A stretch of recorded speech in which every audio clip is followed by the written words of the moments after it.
नमस्कार, DT news मराठीच्या या प्राईम टाइम बुलेटिन मध्ये आपलं सगळ्यांचं पुन्हा एकदा मनपूर्वक स्वागत आहे। मी आहे विलास आडे। माहूर तालुक्यामध्ये रस्त्याची बकाल अवस्था झालेली आहे। माहूर तालुक्यातील करंजी ते भगवती हा रस्ता प्रधानमंत्री ग्राम सडक योजनेअंतर्गत बनवण्यात आला, पण हा रस्ता अर्धवट आहे। करंजी जवळील पुलाचं बांधकाम अर्धवट आहे, त्यामुळे या नाल्याच्या पलीकडे असलेल्या शेतकऱ्यांना अनंत अडचणीचा सामना करावा लागतो।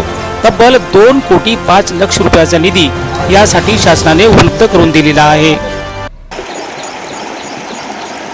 काय नाम कर्तव्यदक्ष जिल्हाधिकारी साहेब यांच्याकडे माहूर तालुक्यातील ग्रामीण भाग जो आहे करंजी भगवती येथील पंतप्रधान ग्राम सडक योजनेमार्फत 2,05,00,000 रुपयाचा निधी पंतप्रधान सडक योजनेमार्फत मंजूर झाला होता आणि काम पण झालं होतं।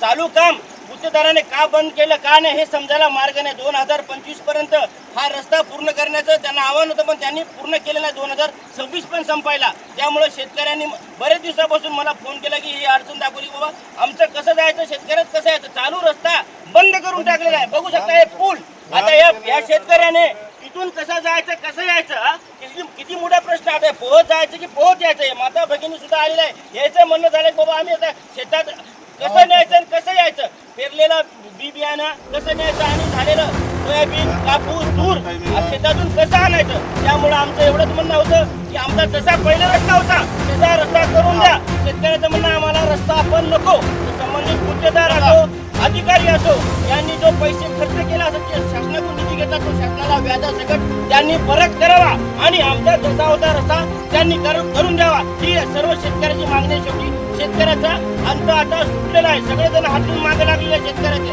निसर्ग सुद्धा हातून मागे लागलेला आहे। आता त्याच्यामध्ये शासनाने करोड रुपये देऊन हे ग्रामीण भागाच्या जो सडक योजना असतात तो शहरी भागापर्यंत जाण्याचा त्यांचा उद्देश असतो, पण हा उद्देश इथं संपलेला आहे। त्यामुळे माता भगिनी सुद्धा आहे की ही कसं जायचं, म्हणजे शेतात काय करायचं, कसं काय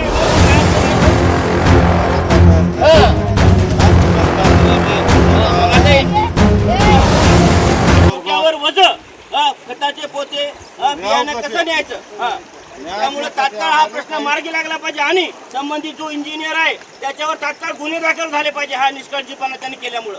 जय जवान जय किसान जय महाराष्ट्र।